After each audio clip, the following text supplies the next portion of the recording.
Okay, good hello, people. Mr. Phil here.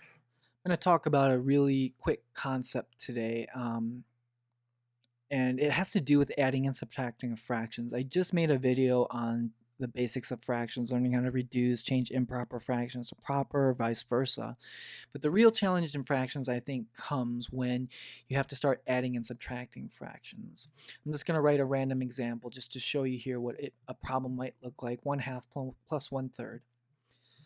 So in order to do this problem, what you need to do is find a way to make these numbers on the bottom be the same. And the way that we're going to change them is through multiplication. So instead of showing you how to add fractions right now, I just want to address this topic of finding common denominators. So I'm just going to write the 2 here and the 3 here.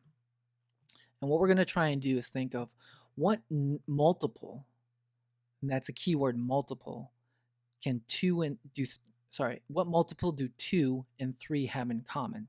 So there are many ways of approaching this and verbalizing this, but I think a great way of thinking about it is first, let's just figure out, okay, what number can 2 and 3 go into? Or if you were going to think of the 2 and 3 times tables, which numbers or answers do they have in common? So one thing that I always tell my students is whatever number you pick, let's say you pick 10 as a common denominator. What you have to be able to do is divide this number, 2, and also the second number into 3 evenly. So you can divide 10 by 2, that's 5, but 10 divided by 3 is not an even number. It's 3 remainder 1. Therefore, 10 is not a usable multiple or common denominator.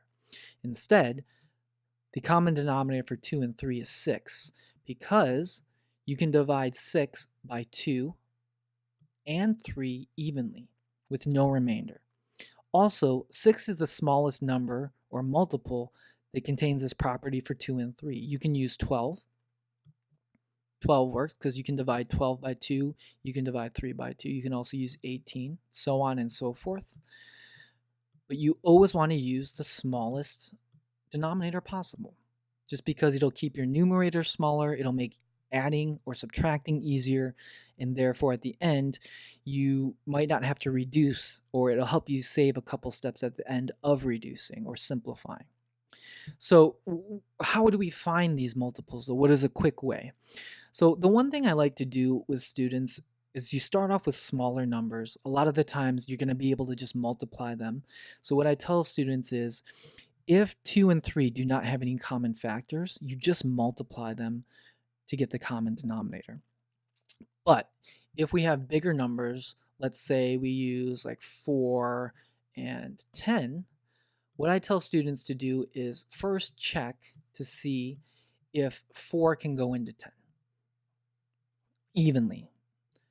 4 cannot go into 10 evenly because if you tried to divide 10 by 4, you would get a remainder of 2, or an answer of 2 remainder 2. So instead, what I tell students to do is then use the next multiple of the bigger number. 10 is the bigger number here. The next multiple of 10 is 20. And then do the same check. Can 4 go into 20, or can you divide 4 into 20 evenly with no remainder? And the answer is yes, because the 20 divided by 4 is 5. So that means for 4 and 10, the common denominator is 20. And you can always check it by dividing. 20 divided by 4 is 5. 20 divided by 10 is 2. And I honestly think that's the quickest way. A lot of the speed from finding common denominators is going to come from rote memorization and practice. If you pay a lot of attention when you practice reducing fractions, you're going to see a lot of the same combinations. So I always advise students to pay really close attention to the combinations that you get when you practice reducing fractions, because it can help you greatly in finding the common denominator for adding and subtracting of fractions. Now, this way works, I would say, probably 75% of the time effectively. But once you go into bigger numbers, finding the multiples of the bigger number can be problematic. So I'm going to use something like 15 and 25 now. if you want to use the multiples of 15 and 25, or just 25, if you don't know them really well, then you have to add them or multiply, right? And that's kind of creating extra work. So what we're going to do here is kind of this division-based concept, or this division-based technique to find the common denominator between 15 and 25. What you want to do is, do you see how I drew this division box but upside down? The way I'm going to do it is I'm going to create a divisor. And the way I create that divisor is I just want to find a factor that 15 and 25 share, preferably a bigger factor or the greatest common factor between 15 and 25. In this case, 15 and 25 only share a factor of 5. So I write that on the outside, and what I do is I divide 15 by 5, write that number underneath. I divide 25 by 5, write that number underneath. And then I need to check and see, is there anything else that I can do with these two numbers here? Not the 5 here, but just these two. Do they have anything in common that I can simplify even more? The answer is no. 3 and 5 are both prime numbers, so that part of the problem is done. Then what I do is I take all the numbers on the outside, 5, 3, and another 5, and I turn them into a multiplication problem. And when you multiply these numbers together, you will get the common multiple, or the lowest common multiple of the problem. So 5 times 3 is 15, 15 times 5 is 25, the answer is 75. So that would be the common denominator, or the lowest common multiple that you could find for 15 and 25.